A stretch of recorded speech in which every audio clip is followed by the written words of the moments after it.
Sa Tesco, uuwi na po kami. Ito po nangyari sa araw namin.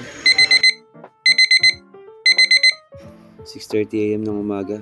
Linggo ngayon at rest day ko. OFW nga pala ako dito sa bansang Hungary. Maaga akong gumising ngayon para pumunta sa Tesco. Meron kasi kaming monthly food allowance dito. At yung allowance na yun ay naka-voucher at sa Tesco mo lang may bibili.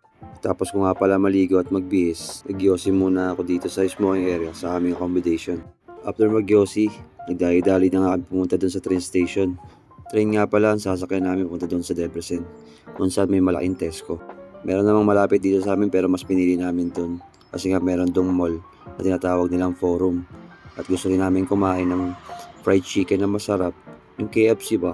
Diba? Ang sarap nun At dumating na nga yung train na sasakyan namin papunta doon sa Debrecen. So, nakatry na po kami. Bali, 1 hour ang biyahe. So, medyo po tayo guys.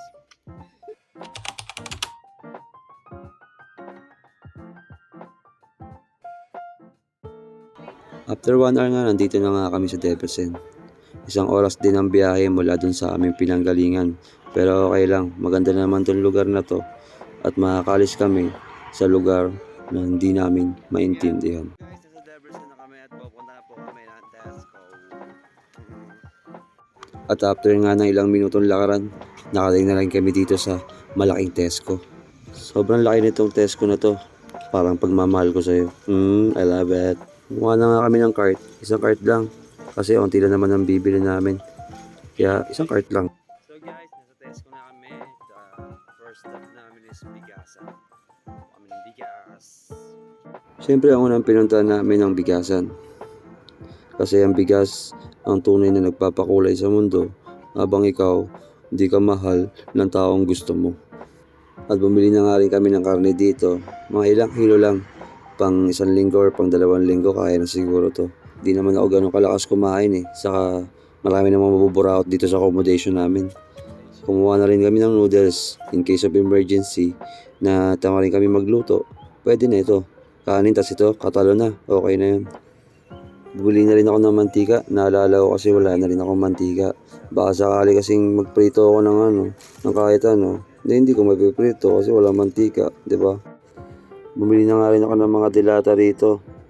Yung dilata rito, tuna lang ang alam ko, kaya lang yung dinampot ko. Ito nga, papunta na nga kami sa cashier. Papunta kami sa cashier, kinuwento ko sa nila kung gaano ako gagangster. Ganyan ako gagangster dati, bumabaril-baril pa ako yun. Bam, bam, bam, diba? Ang lupit ko na. O one world, kinaladkad ng world. Kita ko may-ari neto, diba? Heb Alvin yan. After nga nun, tapos na yung bayad, lalabas na kami, ito uwi. At ito na ang nangyari sa amin pagkalabas na. Pauwi na, bigat ang yan talaga. May muna kami. Bye-bye. See ya. At after ilang minutong lakaran, buhat-buhat ang mabigat na pinamili, nakarating na nga kami dito sa train station. Nakakapagod ang araw na to pero okay lang.